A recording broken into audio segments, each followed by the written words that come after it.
영손과 기도. 찬미 예수님. 그때 예수님께서 베드로와 요한과 야고보를 데리고 기도하시러 산에 오르셨다. 예수님께서 기도하시는데 그 얼굴 모습이 달라지고 의복은 하얗게 번쩍였다. 그리고 두 사람이 예수님과 이야기를 나누고 있었다. 그들은 모세와 엘리야였다. 영광에 쌓여 나타난 그들은 예수님께서 예루살렘에서 이루실 일, 곧 세상을 떠나실 일을 말하고 있었다. 베드로와 그 동료들은 잠에 빠졌다가 깨어나 예수님의 영광을 보고 그분과 함께 서 있는 두 사람도 보았다. 그 두 사람이 예수님에게서 떠나려고 할 때 베드로가 예수님께 말하였다. 스승님, 저희가 여기에서 지내면 좋겠습니다. 저희가 초막 셋을 지어 하나는 스승님께, 하나는 모세께, 또 하나는 엘리야께 드리겠습니다. 베드로는 자기가 무슨 말을 하는지도 몰랐다. 베드로가 이렇게 말하는데 구름이 일더니 그들을 덮었다.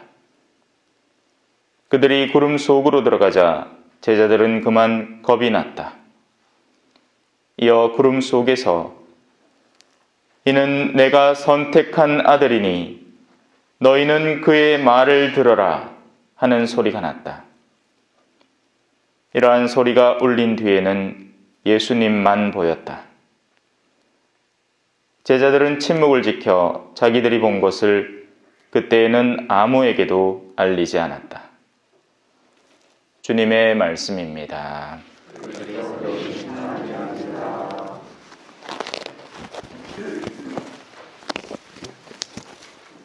찬미 예수님.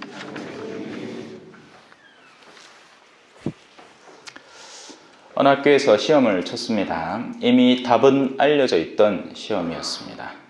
다만 선배들이 그 답을 후배에게 열심히 전해 주어야만 했죠. 너희들이 칠 시험 문제는 이게 나올 거다. 그리고 답은 이거다. 하고 알려줬습니다. 그런데 그마저도 공부를 하지 않은 아이들이 시험에 떨어지고 말았습니다. 과연 그들에게 변명할 말이 있겠습니까? 없습니다. 그들의 게으름은 극에 달했던 거죠. 그들의 무관심과 게으름, 극도에 달한 겁니다. 자, 이제 주제를 바꾸어서 하늘나라에 대한 이야기는 우리가 일찍부터 들어 알고 있습니다. 하늘나라 가야 되는 줄 몰랐던 사람 여기 손 한번 들어보십시오. 아무도 없죠? 알고 있으니까 성당 나오죠, 그죠? 예수님은 심지어 제자들에게 그 모습까지 살짝 보여줍니다. 하늘나라에 존재하는 이가 어떤 모습인가? 그래서 제자들이 너무 좋았던 나머지 베드로에게 나온 어찌 보면 감탄사인 거죠. 같이 삽시다,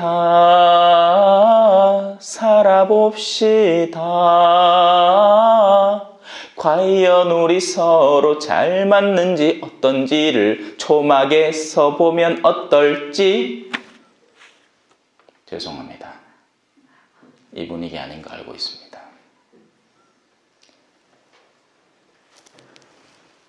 베드로는 너무나 좋았던 나머지 거룩한 것을 자기 주머니에 넣고 싶어 했던 겁니다.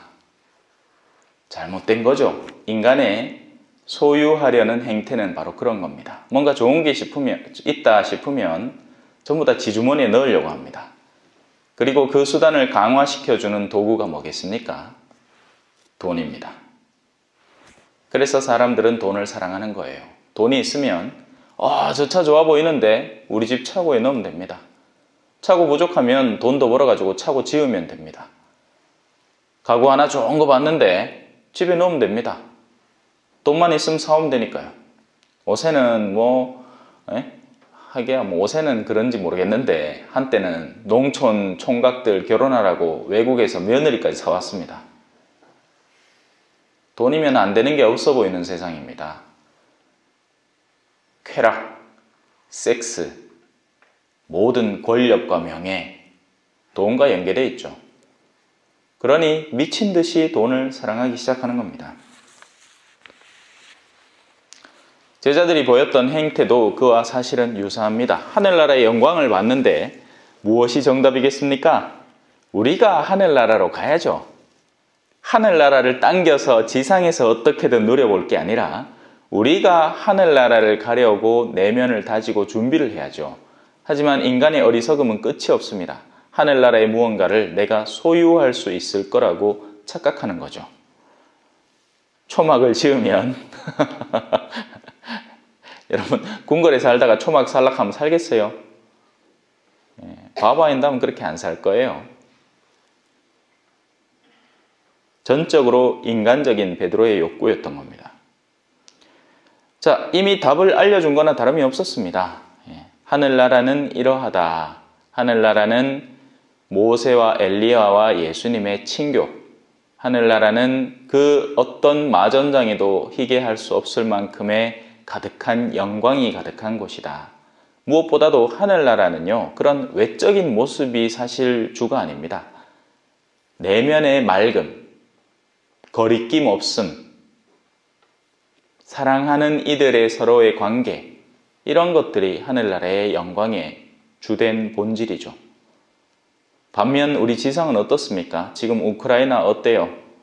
여전히 난리죠. 대선이 지났지만 그 뒤에도 계속해서 난리일 겁니다. 우리나라 정치판도. 우리 개인들의 마음은 어떨까요? 여러분들의 마음은 안녕하십니까? 평화로우세요? 아닐걸요. 갖가지 이권 다툼과 시골에서 제가 여기 와서 가장 많이 주변에서 듣게 되는, 심지어는 카페 가고 커피 한 잔 마시는데도 옆불떼기에서 듣게 되는 이야기는 땅덩어리 문제입니다.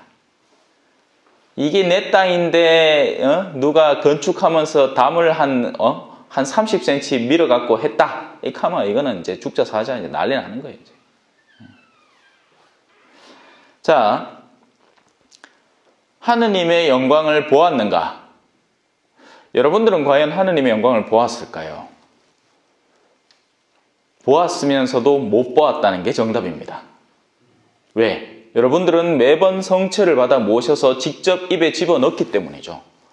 하지만 그럼에도 보지 못하는 겁니다. 그 의미가 뭔지, 왜 예수님은 이 2000년이 지난 시대까지 당신의 몸을 우리에게 직접 나눠주고 계시는지에 대한 그 사랑을 볼 수 아는 눈이 없으면 소용이 없는 겁니다. 부모는 뼈를 깎아가면서 참외를 만들어가지고 자식들 대학을 보내고 있는데 자식들은 자기 하고 싶은 거 다 하면서 20대 나이에 벤츠 끌고 다니면서도 나중에는 뭘 하느냐? 부모를 원망합니다. 왜 이것밖에 못 해주냐고. 딴 친구들은 마세라티 타고 다니는데 여러분 그게 뭔지도 모르죠. 차 종류 중에 그런 게 있대요. 유심히 봤습니다. 도대체 그게 뭔가. 페라리 이런 건 들어봤을 거예요. 페라리, 람보르기니, 그죠? 친구들은 다 그거 타고 다니는데 나는 현대차 타고 다닌다고. 그게 쪽팔린다고 가는 세태가 요즘 세태입니다. 카푸어 들어보셨습니까? 카푸어. 지 한 달 월급 200 받는데 할부금 60개월 해가지고 150씩 내는 그 젊은 애들이 있어요. 그래야 성이 차는 거죠. 이게 제정신인 사회입니까? 아닙니다. 영광을 보지 못한 이들이 하는 짓거리들입니다. 자, 영광에 대해서 이야기를 했으니 그 반대측 증언도 존재를 합니다. 오늘 이 독서에 분명히 나오죠. 내가 이미 여러분에게 자주 말하였고 지금도 눈물을 흘리면서 말하는데 바오로 사도는 실제 눈물을 흘리고 있는 겁니다. 여러분. 무엇에 눈물을 흘려야 되겠어요? 잠깐 잃을 것에 울까요? 제가 이 강론을 적어놓은 종이가 어디 좀 찢어졌다. 제가 울어야 됩니까? 왜요? 제 사무실 가면 A4 용지 셋비 있거든요. 새로 하나 뽑으면 끝나는 일이에요. 우리 지상의 모든 삶이라는 건 영원에 대하면 이 종이 한 장도 안 되는 가치인 겁니다. 사실은. 영원을 얻기 위해 애를 써야죠. 근데 이 지상을 애써 꾸미겠다고 영원을 던져버리고 있는 사람들이 있으니 눈물이 나지 않겠습니까? 많은 사람이 그리스도의 십자가의 원수로 살아가고 있는 겁니다. 무슨 말이냐? 십자가 싫다 이거예요. 내가 왜 십자가를 져야 되노? 내가 무슨 시집살이 하려고 이 여여 들어왔나? 나는 다른 저 도심지의 자매들 봐봐라. 얼마나 고급진 옷 입고 다니면서 저거들끼리 모여갖고 커피 아메리카노 시켜갖고 하면서 고급지게 사는데 나는 여와갖고 시어머니 잘못 만나갖고 이 먼고 생이고 나는 이 십자가 싫다 이겁니다. 형제님 버전도 있어요. 내가 언제까지 가정에 충실해야 되노? 내 친구들은 저신만신 초전에 다방 쇠 삐고 휴게실 쇠 삐는데 갖고 외도 저지르고 그걸 아주 자랑스럽게 이야기하고 술도 시기 수시 먹고 하는데 그게 자랑거리가 되는 이 세상에서 나는 와 천주교 신자랍시고 이래 살아야 되노? 싫다 이거죠. 그래서 오늘날 교회 나오는 사람이 없습니다. 그냥 버릇이니까 나오는 거지. 정말 나와서 교회가 근본적으로 우리의 삶에 의도하고자 하는 것을 끌어안는 사람은 찾아보기 힘듭니다, 여러분. 잘 없어요. 십자가의 원수로 사는 이들. 자, 답 알려드릴게요. 그들의 끝은 멸망입니다. 멸망은 사실 누구에게나 똑같이 다가오는 겁니다. 의인에게나 악인에게나 삶의 끝은 존재하죠. 안 죽는 사람 있습니까, 이 중에? 그러면 여기서 말하는 멸망이라는 건 그 멸망이 아니에요. 생의 마지막, 죽음이 아니라는 겁니다. 뭐의 마지막일까요? 영혼의 멸망을 이야기하는 겁니다. 영혼이 절망으로 빠져드는 거죠. 하느님에 대한 빛을 상실하면서 영혼이 절망에 빠져드는 그 체험이 가장 극도의 고통이 되는 겁니다. 세상 것은 잃어도 회복하면 돼요. 하느님은 창조주이시고 만물의 주재자이시기 때문에 우리가 잃었던 것을 돌려주실 겁니다. 우리는 죽고 나서 새 몸을 받을 예정이에요. 이건 제 말이 아니라 성경에 적혀있는 말입니다. 우리는 모두 부활을 합니다. 의인도 악인도 부활 1차로 한 뒤에 심판을 다시 받죠. 그리고는 영원한 죽음이 찾아오는 거예요. 십자가의 원수로 사는 이들은 그들의 끝은 멸망이라는 겁니다. 그들은 자기네 배를 하느님으로 삼습니다. 내 배야, 오늘은 뭘 원하니? 어떤 맛있는 음식을 너에게 가득 집어넣어 줄까? 집이 별로야? 야, 내 돈 좀 더 벌어가지고 너를 위해서 내 돈 버는 데는 내가 혈안이 되도록 일을 할 테니까 좀만 기다려. 내 집 좋은 거 장만해 줄게. 직장 상사는 겁낼 줄 알면서 하느님은 겁낼 줄 모르는 이들이 부지기수입니다. 직장에 무슨 문제가 생기면 새벽에 달려갑니다. 헌데 주일 미사는 뭔가 좀 문제가 있다 싶으면 아유, 오늘은 말지 뭐. 너무나 쉬운 선택이 되죠. 하지만 누가 진정한 우리의 최종 상사인가는 마지막 날에 드러나겠죠. 오늘 마치 복음에서 하늘에서 목소리가 막 퍼져나온 것처럼. 그죠? 자기네 수치를 영광으로 삼는 이들입니다. 이게 얼마나 어리석은 일인지는 몰라요. 자기가 의식이 깨어나기 전까지는 사실은 그 어리석음을 서로 나누는데 서로 자랑을 막 하는 겁니다. 내가 얼마를 벌었느니 내가 얼마나 많은 과거에 어떤 뭔가를 갖고 있느니 하면서 끊임없이 자랑을 시도하려는 사람이 있는데 이런 자랑 들어보셨습니까? 우리 아빠 키 크대. 우리 아빠는 몸무게도 많이 나건데. 우리 아빠는 깜빵도 갔다 왔대. 우리 아빠는 사람도 죽이봤대. 이거 아세요? 애들끼리 서로 자랑하는데 멍청함으로 막 치닫는 겁니다. 나는 술을 암만 먹어도 안 취해. 괜찮아. 나는 내 몸을 막 굴리도 난 튼튼해. 괜찮아. 뭐 이런 자랑들을 이제 막 시작을 합니다. 형제님들 사이에 대화 안에 있으면 그런 일들이 종종 일어나곤 해요. 아이고 그걸 자랑을 할 게 아닌데 그거는 쪽팔리는 일인데 군대 가면요 누가 서로 얼마나 많은 성경험이 있는가를 자랑을 막 합니다. 신학생 마치고 이제 신학교 4학년 마치고 저는 이제 군대를 갔거든요. 나이도 좀 찼고 원래는 이제 20대 때 막 군대 들어오잖아요. 그러니까 철딱선이 없는 아이들이 모여서 자기들끼리 막 이야기를 하는 거예요. 제 상사랍시고 제 선임이랍시고. 그러면서 니는 뭐 하다 왔노? 하면 저는 신학생이 뭐 하는 긴데 신부 되는 건데 신부가 뭔데? 몰라. 아무 관심도 없고 몰라요. 그러니까 자기들끼리 막 성적 경험했는 이야기를 막 늘어놓습니다. 또 심지어는 자기 여자친구 속이고 새로운 사람 만난 거니 뭐 클럽 갔다 온 거니 뭐 거기서 원나잇 스탠드 한 거니 미친 듯한 어리석음이 쏟아져 나오는 거죠. 하지만 그걸 자기들이 수치로 알고 있을까요? 그 당시에는 모르는 겁니다. 그리고 그런 일들은 지금도 마찬가지로 일어나는 거예요. 자매님들끼리 모이면 뭐 자랑합니까? 자식 자랑하죠. 하지만 그게 진짜 자랑입니까? 아니에요. 숨길 건 다 숨겨놓고 자랑할 것만 꺼내서 자랑하는 거예요. 그러니까 자기들끼리 겨루는 거죠. 누가 어느 자식이 더 잘났나.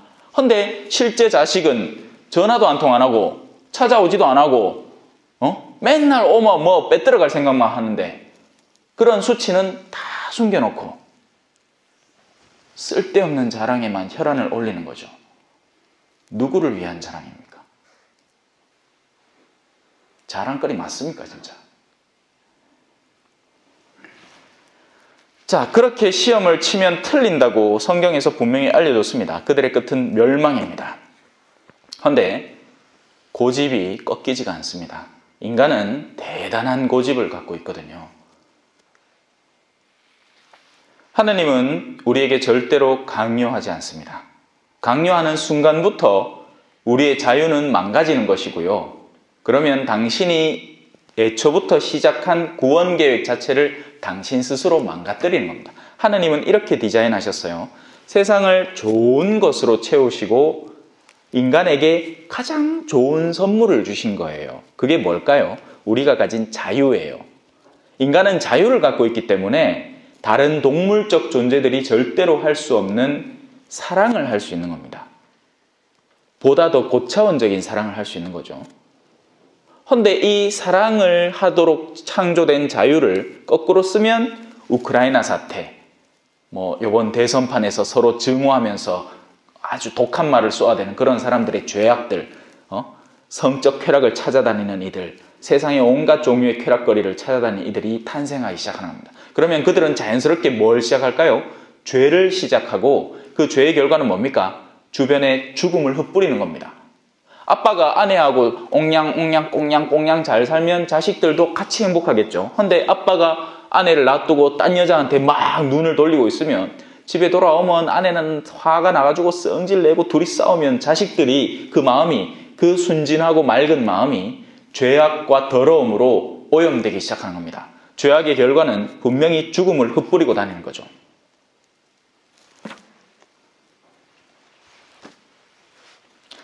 결국 최종 선택은 우리 자신들의 몫입니다. 하느님은 절대로 강요하지 않아요. 하느님은 그저 세상을 아름답게 만드셨고 그리고 우리에게 자유를 주셔서 그 자유를 잘 쓰면 당연히 당신의 나라로 다시 들어오게, 그것 잘못 쓸 때는 그럼 그때는 어떻게 하느냐?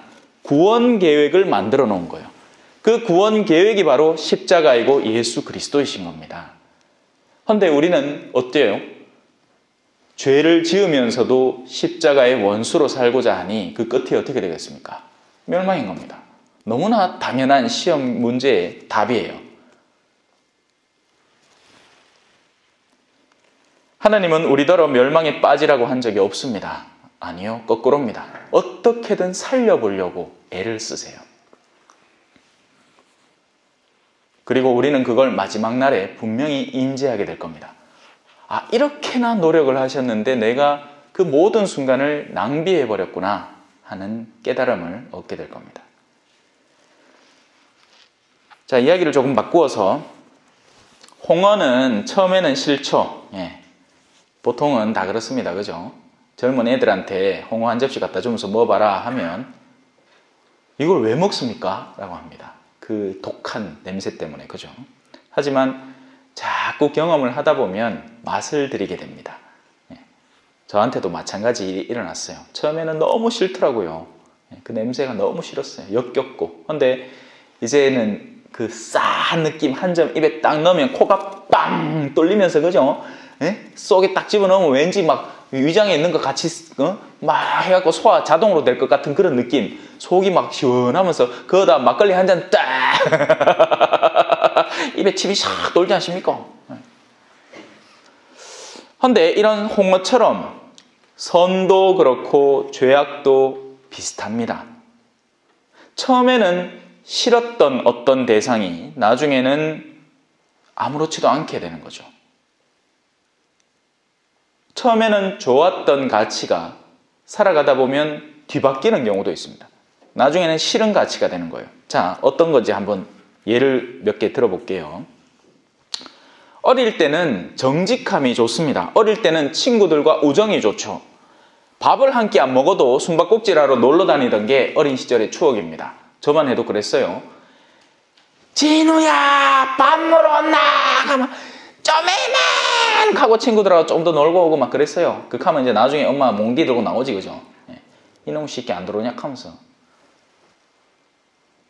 근데 세속의 가치를 사랑하기 시작하면서부터 우리는 어느샌가부터 거짓에 익숙한 사람이 되어갑니다. 거짓말을 한 번만 해도 양심이 찔려가지고 마음 아파하고 천년성체 때 고해하러 와가지고 신부님 앞에서 신부님 잘못했어요, 거짓말했어요 하던 어린아이가 이제는 거짓말이 능숙해져 버린 거예요. 그래서 집에 전화 띠띠띠 와가지고 엄마 찾는데 그 엄마가 이렇게 얘기를 하는 겁니다. 야야야, 엄마 없다 캐라. 아주 좋은 교육을 가르치는 거죠. 눈앞에 대놓고 너희도 나중에 이렇게 해. 나중에 그 아이들이 여러분한테, 여러분이 집에 딱 전화했는데, 야, 너희 엄마 어딨노? 응? 손주야, 너희 엄마 어딨노? 하면 손주가 대답할 거 아닙니까? 엄마 없어요! 옆에 있는데, 3살박이 알을 놔두고 어디 가겠습니까, 엄마가? 옆에 당연히 있는데, 없다 하는 거예요. 훌륭한 거짓말쟁이가 되는 거죠. 거짓말이 너무나 싫은 체험이었는데, 이제는 거짓말을 안 하고는 못 사는 사람이 되어버린 겁니다. 일상이 거짓말이니까요. 친구라는 우정이라는 가치도 마찬가지죠. 전에는 서로 못 주고 안 보면 괴롭고 그랬는데 형제간에, 그죠? 얼마나 서로 못 웃고 막내 맞고 들어오면 큰형이 가자 이놈 새끼야 누구? 하던 그 끈끈하던 관계가 부모가 유산 하나 잘못 남겨줘가지고 서로 싸움 붙기 시작하면 그때부터 머리끄댕이를 쥐뜯고 싸우는데 철천지 원수가 되어버린다는 겁니다. 어디 있습니까, 우정? 그 좋았던 가치가 어디냐고요? 어디 간 게 아니에요. 우리의 마음이 뒤틀려 버린 거죠. 우리 마음속에 그릇된 나무가 자라서 그것이 그 뿌리를 받고 마음을 꽉 쥐어버린 겁니다. 반대도 마찬가지예요. 처음에는 싫었던 것들이 있습니다. 집에서 부모가 서로 싸울 때는 어린 마음에 너무 싫어요. 그런데 자기가 어른이 되고 나서 마누라하고 일상적으로 그러고 있는 겁니다. 맨날 싸우고 있는 거예요. 자식들이 울건 말건 뭐 나는 할 소리 해야 되겠는 거야. 그러니까 아들 보는 앞에서 막 미친 듯이 싸우고 있습니다. 괜찮다 이거죠. 내가 어릴 땐 싫었지만 지금은 나는 그걸 해야겠다 이겁니다. 인간의 마음은 그렇게 변질되는 겁니다. 싫었던 홍어가 나중엔 좋아지듯이 싫었던 죄악이 나중에는 익숙한 무엇인가가 되는 거죠. 다들 욕하면서 배운다는 얘기가 있어요. 사제들도 마찬가지입니다. 보좌신부 때 그렇게 욕하던 주임신부의 어떤 면모를 나중에는 다 답습하고 있습니다. 보좌신부들끼리 모이면 야, 우린 나중에 해갖고는 주임신부님처럼 저렇게 너무 막 골프 치러 다니지 말고 신자들 사랑하고 신자들에게 헌신한 신부가 되자. 나중에 골프 친다 가있긴 해. 사장님 나이스 샷 하고 있다가 한두 번 쳐보면 거기 재미가 쏠쏠하거든. 그 넓디 넓은 골프장에 탁 서가 이 골프웨어를 입고 채를 하나 탁 들고 있으면 얼마나 멋지겠노, 그죠? 나는 한 번도 가본 적이 없지만서도 그럴 끼라 내가 봤을 때. 선도 악도 우리가 익숙해져 가고 길들여져 갑니다. 그리고 영혼의 시험 문제에 우리는 이미 우리의 삶의 실천으로 답을 써내려가고 있습니다. 마지막 날에 뭐 시험 완성하고 답 지내는 게 아니에요. 지금 답 적고 있는 겁니다. 지금. 우리에게 주어진 시간은 지금뿐이거든요. 그리고 그 결과에 대해서 우리는 분명히 할 말이 없게 될 겁니다. 하느님은 속을 들여다보시는 분이시니까요. 자, 예수님은 이미 시험 문제의 답을 알려주셨습니다. 오늘은 그 답의 힌트까지 보여주셨죠. 영광을 보여주신 거예요. 당신의 제자들은 꾸준히 같은 것을 반복해서 알려줍니다. 암만 나쁜 신부라도 강론 때에서는 신자들에게 잘 살라고 해요. 그게 답이니까. 다른 길이나 다른 답은 존재하지 않습니다. 십자가가 우리의 유일한 답입니다. 우리는 예수님의 목소리에 귀를 기울여야 하고 그 말을 새겨들어야 합니다. 이는 내가 선택한 아들이니 너희는 그의 말을 들어라. 아멘. 찬미 예수님, 겸손과 기도.